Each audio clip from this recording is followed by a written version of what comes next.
welcome to News Roundup, where we bring you highlights and key stories. I'm Sharifat Ibrahim. First, the headlines. President Tinubu assents to Napera bill. Kogi fixes 150 million naira campaign signage fee for presidential candidates. History beckons as Malawi and Cameroon battle for Wafcon glory. Now the news in detail. President Bola Ahmed Tinubu has assented to the Nigerian Port Economic Regulatory Agency Napera Bill 2026, paving the way for a new statutory economic regulator for Nigeria's ports. The development is expected to strengthen regulation of port tariffs, charges, competition, and commercial practices, while improving transparency and efficiency in the maritime sector. The new law will also give stronger legal backing to the economic regulatory functions previously performed by the Nigerian Shippers Council. The reform is coming amid long-standing concerns over high port charges, delays and other challenges affecting importers, exporters and shipping operators. Stakeholders said the new regulatory framework could help reduce unnecessary costs, improve the ease of doing business and make Nigerian ports more competitive within the region. Attention will now shift to the implementation of the new law and how effectively the agency will exercise its regulatory powers. The development marks another major step in the federal government's efforts to reform Nigeria's maritime sector and improve the efficiency of the nation's ports. Moving on, the Kogi state government has approved a 150 million naira campaign signage fee for presidential candidates ahead of the 2027 general elections. Commissioner for Information and Communications, Kingsley Fanwo, announced this in Lokoja after a meeting with operators in the signage and advertising subsector. Under the new fee structure, senatorial candidates shall pay 50 million naira, House of Representatives candidates are to pay 30 million naira, while State House of Assembly candidates will pay 5 million naira. For the October 2026 local government elections, chairmanship candidates will pay 2 million naira, while councillorship candidates will pay 300,000 naira. Fanwo said the fees are aimed at regulating political advertising, controlling the proliferation of campaign materials, and generating revenue for the development of the state. He warned that political parties and candidates who display campaign materials without paying the prescribed fees and obtaining the necessary approvals will face sanctions and prosecution. The commissioner stressed that the regulations apply to all political parties, including the ruling All Progressives Congress (APC), with no exemptions. Meanwhile, the general manager of the Kogi State Signage and Advertisement Agency, Richard Osasei, said full enforcement of the regulations will begin this week.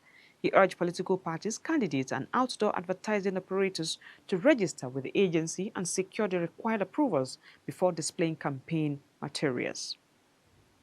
And Governor Ahmed Usman Ododo has announced a cumulative package of 300 million naira for the state government to support youth entrepreneurship initiatives in the state. The package is an expansion of the Kogi Youth Entrepreneurship and Business Grant Program with a monthly installment of 50 million naira from August 2026 to January 2027 to create sustained funding window for young entrepreneurs in the state. Governor Dodo disclosed this at the Kogi Youth Entrepreneurship and Business Grant Program organized by the Ministry of Youth and Sports Development to commemorate the 2026 International Youth Day in Lokoja. Umamat Musa report.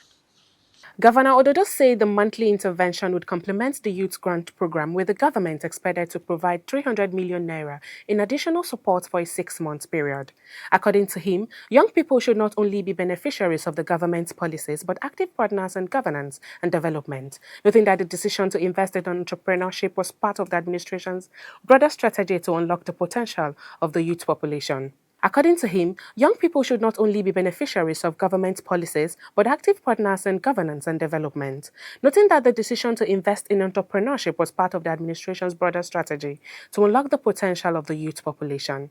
He urged the beneficiaries to be productive and entrepreneurial, noting that government alone could not provide employment for every young person, but could create the enabling environment, provide support, and open opportunities for them to establish sustainable businesses.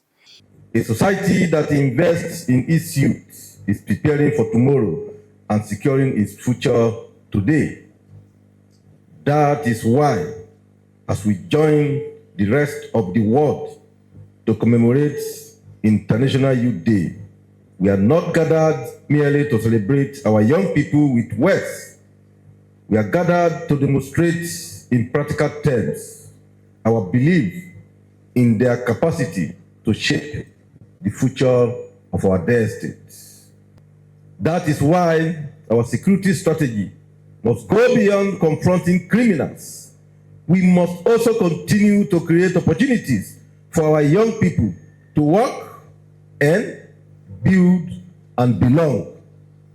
To the beneficiaries of this program, I congratulate you all, but I also charge you to understand the responsibilities that comes with this opportunity.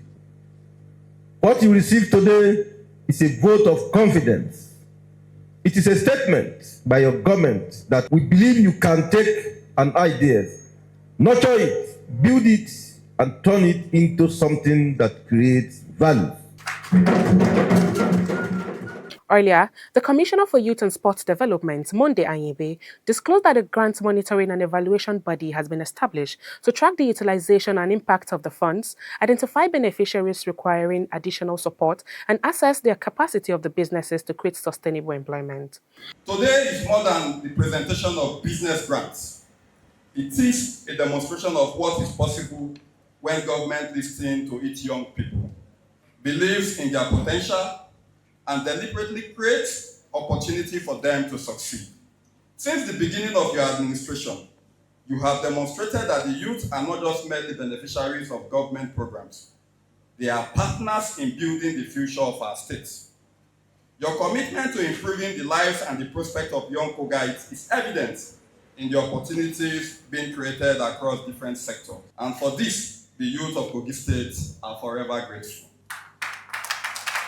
Speaking on behalf of the beneficiaries, Moses Ocheje expressed appreciation to the state government for the intervention and assured that the beneficiaries will deploy the grant responsibly to grow their businesses, create value, and justify the confidence reposed in them by the administration. Your Excellency, if me and my other beneficiaries are privileged to be entrusted with this capital today, we will make the state proud and will make your government proud. Thank you so much and God bless you, sir. High point of the occasion was the presentation of grants to the beneficiaries from the 21 local government areas in the state. Umamat Musa reporting for Lugat TV. The news roundup is coming to you on Lugat TV. We'll be back shortly. Stay with us.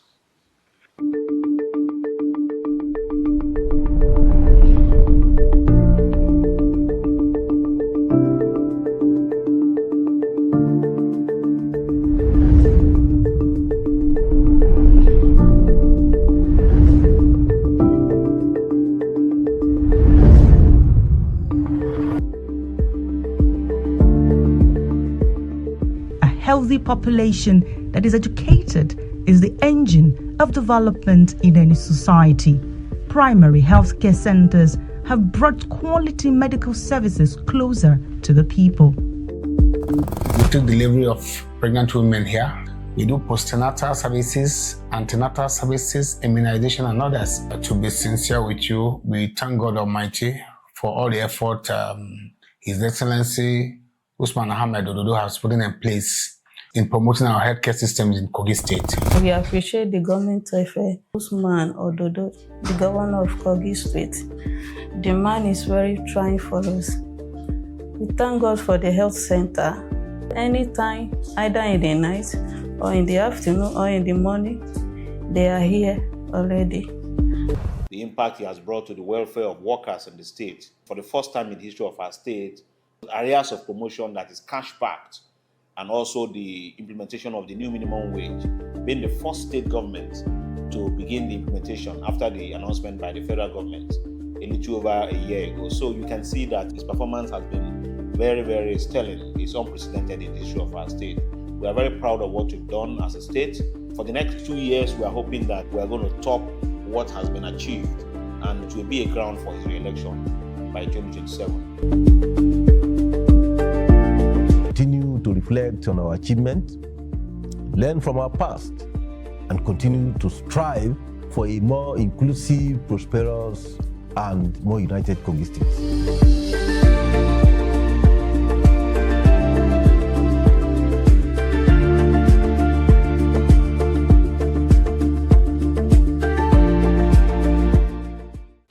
Welcome back. Kogi State Governor Ahmed Usman Ododo has charged auditors across Nigeria to embrace innovation and emerging technologies and go beyond routine financial compliance to demand value for money in public expenditure. Governor Odudo gave the charge in Lokoja at the 30th Annual Conference of Auditors General for Local Governments and Area Councils in Nigeria, organized by Office of the Kogi State Auditor General for Local Governments in collaboration with the Forum of Auditors General for Local Governments in Nigeria. The governor, a former Auditor General for Local Governments in Kogi State, said modern auditing must no longer be limited to determining whether public funds were spent in accordance with established rules, but must establish whether such expenditure achieved its intended purpose. He urged auditors to leverage artificial intelligence, data analytics, machine learning, predictive modeling, geospatial intelligence, drone technology, and other digital systems to analyze transactions, identify unusual patterns, and detect risk before they become losses. To keep the pace with fast-paced technological development in the profession requires a new commitment to professional capacity. The auditor of the future must understand data, digital transaction, cybersecurity, artificial intelligence, and emerging financial system. Continuous learning must become part of the culture of the profession. We cannot effectively audit a system that we do not understand. We must also create room for young professionals who are comfortable with technology while ensuring that experience and wisdom of older professionals are not lost in the transactions. He commends President Bola Ahmed Tinubu for strengthening democratic institutions and promoting the principles of true federalism, particularly through local government autonomy. Earlier, the Auditor General for the Federation, Dr. Shaka Shira, urged Nigerian auditors to develop the capacity to examine modern financial transactions and leverage technology to strengthen accountability. Across the world, public audit institutions are redefining their approach to auditing by embracing digital technologies, artificial intelligence, to improve audit quality.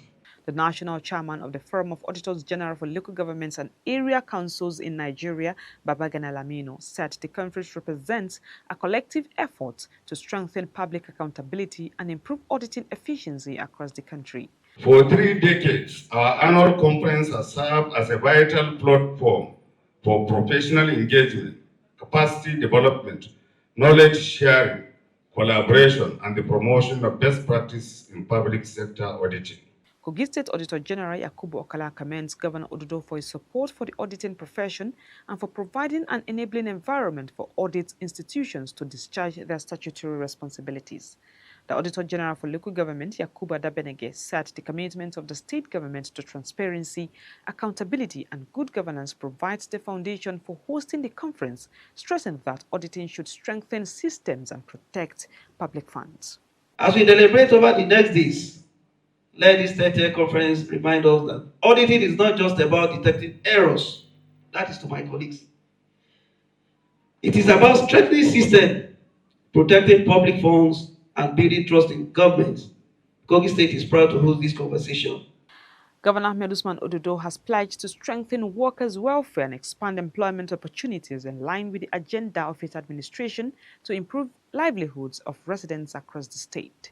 Governor Odudo made that commitment when he met with the leadership of the organized labor in the state at the government house in Lokoja, where he presented 3 buses to the labor unions to enhance their operations and engagement across the state. Victoria Stephen, report.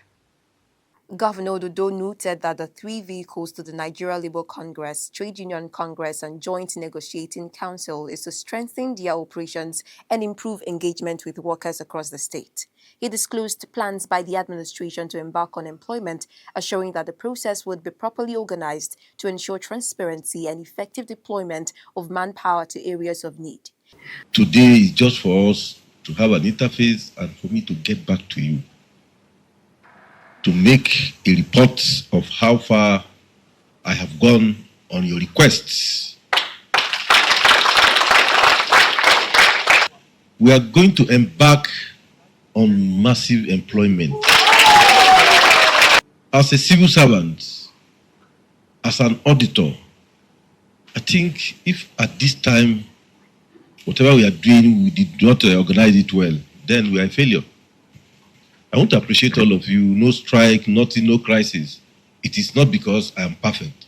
It is because you have chosen to serve your people. And the project is for all of us. Speaking on the development, the special advisor to the governor on labor matters, Comrade Onu Edoka, highlights the increment in minimum wage, tax relief on the minimum wage, the 35% allowance for health workers, health insurance for workers, free medical care for pensioners, as well as the appointment of members of the organized labor into government positions, among other initiatives, as evidence of the administration's commitment to workers' welfare and inclusion. In the record time for which you have served within 2 years, our government has done so much greatly that none supersede us in Nigeria today. Your Excellency, you have made the workers proud in Kogi State, and we are indeed grateful to it. Your Excellency, your administration has implemented promotions for workers from 2020 to 2022. This is a top shot that has increased the workers' pay and has made them better. Your Excellency, your administration too has equally ensured that you gave workers of Kogi State a tax holiday on payee in Kogi State. It is so generous that you are the only governor who is an accountant and has graciously given out money to workers right in their pockets in the last 2 years without taxing them. We are indeed grateful. In his remarks, Kogi State Chairman of the Nigeria Labour Congress, Gabriel Amari, described Governor Ododo as a labour-friendly governor. Similarly, the chairman of the Trade Union Congress in Kogi State, Ahmed Tijani Suleiman, commends the state government for its efforts to ensure that workers receive value for their services. He expressed appreciation for the attention to workers' welfare by the administration and its willingness to engage organized labour on issues affecting their welfare in the state. We have never gotten a seasoned labor leader being appointed as special advisor on labor matters. So the magic behind this peaceful coexistence between labor and government is, first and foremost, appointment of the rightful person, that putting the right peg in the right hole, which link between the government and the labor. The governor has done a great deal, a great lot for us, and that is why we are enjoying the seamless activities in this state, because somebody once lay his life for workers of Kogi State. Victoria Stephen, reporting for Luga TV. And on sports, the stage is set for a historic finale at the 2026 Women's Africa Cup of Nations, with Malawi and Cameroon facing off for the continental title today in Rabat. For Malawi, it is a remarkable first appearance at the tournament and already a dream run. The Scorchers defeated Ghana in the quarter-finals before beating Algeria 3-1 in the semi-final, with sisters Tabitha and Temwa Chowenga leading the charge. Cameroon, meanwhile, are back in the final for the first time since 2016. The indomitable Lionesses stunned defending champions Nigeria in the quarter-finals before overcoming host Morocco on penalties after a goalless draw in regulation and extra time in the semi-final. Today's final, therefore, offers two very different stories. Malawi are chasing their first Wafcon title on their tournament debut, while Cameroon are seeking a first championship after 3 previous final defeats. The Chowenga sisters will also be central to Malawi's hopes. Temwa has scored 5 goals in the tournament, while Tabitha has 4, making the sisters one of the standout attacking partnerships of the competition. Whatever happens in Rabat, Africa will have a new women's championship today. For Malawi, it could be the greatest chapter yet in a football fairy tale. For Cameroon, it is another chance to finally turn years of heartbreak into history. And that is it on this week's episode of News Roundup. Until next week, I'm Sharifat Ibrahim. Thank you for staying with us.